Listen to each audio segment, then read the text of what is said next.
એટલા બધા લોકોની જ્ઞાતિબંધુઓની હાજરીમાં હું કહું છું કે રાજકીય માણસ છું, પણ સમાજની વાત આવે તે મેં મારું રાજકારણ કાયમી માટે એક બાજુ રાખ્યું છે. સમાજની વાત આવે ત્યાં રાજકારણ ક્યારેય નહીં, રાજકારણ કરવા પણ નથી માંગતો.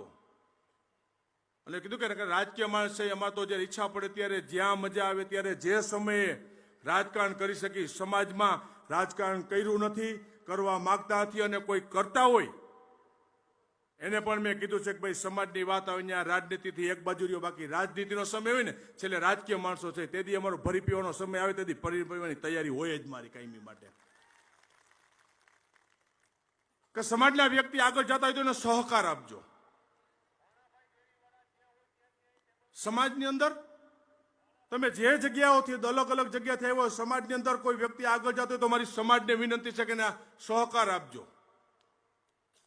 અન્ય જગ્યાએથી શીખવું જોઈએ તમારે. કીધું કે લેવા પટેલ સમાજની કમજોરી છે કે સમાજનો આગેવાન ઉભો થતો હોય ને એટલે એને બરાબર સેટ ન થાય ને તો એકવાર પાડી ન દો તો લેવા પટેલ સમાજ ન હોય.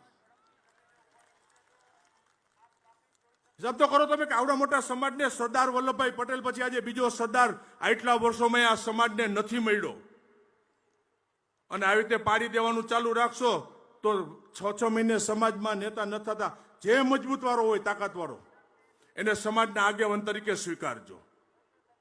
બાકી માઇક આંગલા બેહી જાય તેને સ્વીકારતા નહીં. સમાજને કહું છું કે નીચે બેહાડી દેજો તે દિવસે. સમાજને તાકાતવાર આગેવાનની જરૂર છે હવે.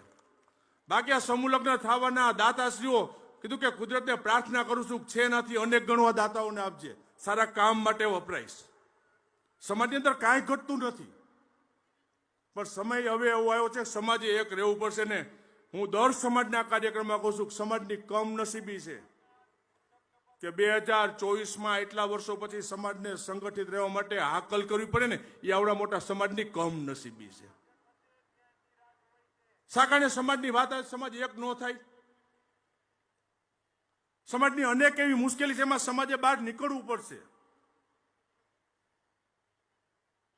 બાકી જો સમાજ સંગઠિત ન થયો, બહાર ન નીકળો તો આવનારા દિવસોની અંદર સમાજનું રક્ષણ કરવા વાળું કોઈ નહીં હોય. અને યાદ કરજો 80%થી વધારે લેવા પાટીદાર સમાજ ગામડાની અંદર એ છે. આજની તારીખે મુશ્કેલીમાં છે, અને આજની તારીખે મુશ્કેલી પડે ને એનો હાથ પકડવા વાળો આજની તારીખે કોઈ નથી. એનું આ સમાજને દુઃખ હોવું જોઈએ. એ સમાજે સુધારવું પડશે, કરવું પડશે. અને કીધું કે રાજકીય માણસ તરીકે કીધું સમાજની અંદર હાજરીની અંદર જાહેરની અંદર કહું છું કે સમાજની અંદર અમે રાજકારણ નથી કર્યું, નથી કરવાના. અને જ્યાં સમાજને મુશ્કેલી પડીને કીધું મારો વિસ્તાર હોય ન હોય પણ જામકણા છાત્રાલયના દરવાજા આ લેવા પટેલ સમાજ માટે કાયમી માટે ખુલ્લા છે. કે જ્યાં મુશ્કેલી પડે ત્યાં આવજો. અને આ પ્રવૃત્તિ, આ વારસો, આ વિઠ્ઠલભાઈ આપેલો વારસો છે. કીધું કે અમે રાજકીય માણસ છે, આ સમૂહ લગ્ન કરું કે ન કરું, મારે તો એક દાતા પાસે કાયમી ફોન કરવા જવાનો ને ફાળો ઉઘરાવા, અને ખબર જ પડી જાય મેં ફોન આવ્યો હોય તો કે આ ફાળાનો જ ફોન હશે. પછી 2-5 વર્ષ એવું થાય ફોન ઉપાડતા બંધ થાય અમારા. બાકી રાજકીય રીતે જયારે ચૂંટણીની વાત આવતી તો મારો વિસ્તાર મજબૂત વિસ્તાર છે, જેતપુર અને જામકરણા. અમારો મજબૂત વિસ્તાર છતાં હું કેમ ભાઈ સમૂહ લગ્ન સમાજની આવડી મોટી પ્રવૃત્તિ કરવાની. આજે જામકરણાની મારી છાત્રાલય હોય, રાજકોટની છાત્રાલય હોય, આજે હજારો દીકરીઓને ત્યાં અમે અભ્યાસ કરાવી છીએ, ભણાવી છીએ. ગરીબ પરિસ્થિતિમાંથી આવતી હોય, ફી હોય ન હોય, બાપ વગરની દીકરી હોય તો એની આખી જિંદગી ભણી લે ત્યાં સુધી જવાબદારી છાત્રાલય લેશે. આ શું અમારે જરૂર છે? ગીર બાજુથી ક્યાંકથી બીજા વિસ્તારમાંથી, સૌરાષ્ટ્રમાંથી લોકો આવે તો કઈ મારે ક્યાં ને જવાબ આપવાની જરૂર છે? મારે એના માટે ખોટી દુશ્મની લેવાની જરૂર છે? તો કીધું કે સમાજનું ગૌરવ છે. વિઠ્ઠલભાઈ કહેતા શબ્દ યાદ છે, સમાજે ખંભા ઉપર બેસાડ્યા છે ને એટલે આજે મોટરો લાગી છે. અને આજના વરઘોડાની અંદર આજે સમાજે મને બેસાડ્યો તો અહીંયા આવતી ને ત્યારે જયેશ આદડિયા મોટો લાગ્યો, ત્યારે આ ફાળો અહીંથી લોકોએ આપ્યો છે. અને એટલા માટે પ્રવૃત્તિ કરી છે રાજનીતિની સાઈડ.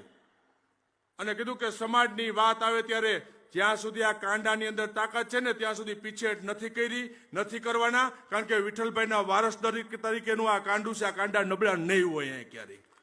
મુશ્કેલી પડે ત્યાં કહેજો, વિશેષ સમય નથી લેવો, કારણ કે સમાજ ઘણું કહેવાનું છે.